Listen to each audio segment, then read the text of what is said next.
Brave New World, Chapter 9. Lenina felt herself entitled after this day of queerness and horror to a complete and absolute holiday. As soon as they got back to the rest house, she swallowed 6 half-gram tablets of soma, lay down in her bed, and within 10 minutes she embarked for a lunar eternity. It would be 18 hours at least before she was in time again. Bernard, meanwhile, lay pensive and wide-eyed in the dark. It was long after midnight before he fell asleep, long after midnight, but his insomnia had not been fruitless. He had a plan. Punctually on the following morning at 10 o'clock, the green-uniformed octoroon stepped out of his helicopter. Her Hemard was waiting for him among the agaves. Agaves, my bad. Cactus. Mrs. Crown's gone on soma holiday, he explained. Can hardly be back before 5, which leaves us 7 hours. He could fly to Santa Fe, do all the business he had to do, be in Malpise again long before she woke up. She'll be quite safe here by herself? Safe as helicopters, the octoroon assured her. They climbed into the machine, started off at once. At 10:34, they landed on the roof of the Santa Fe post office. At 10:37, Bernard had got through to the World Controller's office in Whitehall. At 10:37, he was speaking to his Fordship's 4th personal secretary. At 10:44, he was repeating his story to the 1st secretary. And then at 10:47 and a half, it was the deep and resonant voice of Mostafa Mond himself that sounded in his ears. I venture to think, stammered Bernard, that your Fordship might find a matter of sufficient scientific interest. Yes, I do find it of sufficient scientific interest, said the deep voice. Bring these 2 individuals back to London with you. Your Fordship is aware I shall need a special permit. The necessary orders, said Mostafa Mond, are being sent to the warden of the reservation at this moment. You will proceed at once to the warden's office. Good morning, Mr. Marks. There was silence. Bernard hung up the receiver and hurried up to the roof. Warden's office, he said to the Gamma Green octoroon. At 10:54, Bernard was shaking hands with the warden. Delighted, Mr. Marks, delighted. His boom was deferential. We have just received special orders. I know, said Bernard, interrupting him. I was talking to his Fordship on the phone a moment ago. His bored tone implied that he was in the habit of talking to his Fordship every day of the week. He dropped into the chair. If you'll kindly take all the necessary steps as soon as possible, he said, emphatically repeated. He was thoroughly enjoying himself.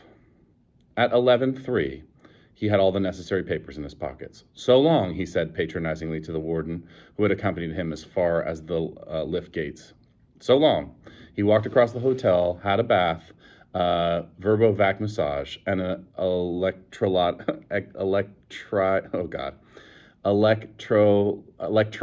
shave. Listened in the morning to the morning's news, looked for half an hour on the televisor, ate a leisured luncheon, and 2:30 flew back up with the octoroon to Malpise. The young man stood outside the rest house. Bernard, he called, Bernard. There was no answer. Noiseless on his deerskin moccasins, he ran up the steps and tried the door. The door was locked. They were gone. It was the most terrible thing that had ever happened to him. She had asked him to come and see them, and now they were gone. He sat down on the steps and cried. Half an hour later, it occurred to him to look through the window. The first thing he saw was a green suitcase with the initials LC painted on the lid. Joy flared up like a fire within him. He picked up a stone, smashed the glass, tinkling on the floor. A moment later, he was inside the room. He opened the green suitcase, and all at once he was breathing Lenina's perfume, filling his lungs with her essential being. His eyes beat wildly. For a moment, he was almost faint. Then, bending over the precious box he lifted into the light. He examined. The zippers of Lenina's spare viscose velveteen shorts were at first a prize, then solved a delight. Zip, then zip, zip, then zip. He was enchanted. Her green slippers were the most beautiful thing he had ever seen. He unfolded a pair of zippy cami nicks, brushed, put them hastily away again but kissed a perfumed acetate handkerchief and wound a scarf round his neck. Opening a box, he split a cloud of scented powder. His hands were flurrying with the stuff. He wiped them on his chest, on his shoulders, on his bare arms. Delicious perfume. He shut his eyes. He rubbed his cheeks against his own powdered arms. Touch of smooth skin against his face.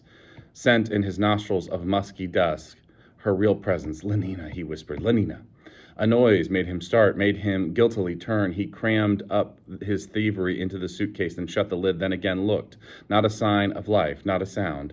And yet he had certainly heard something, something like a sigh, something like a creak of a board. He tiptoed to the door and cautiously opened it and found himself looking on to a broad landing. On the opposite of the landing was another door, ajar. He stepped out, pushed and peeped. There, on a low bed, the sheet flung back, dressed in a pair of pink one-piece zippy jammas, lay Lenina, fast asleep and so beautiful in the midst of her curls, so touchingly childish, with her pink toes and her grave sleeping face, so trustful in the helplessness of her limp hands and melted limbs, that the tears came to his eyes.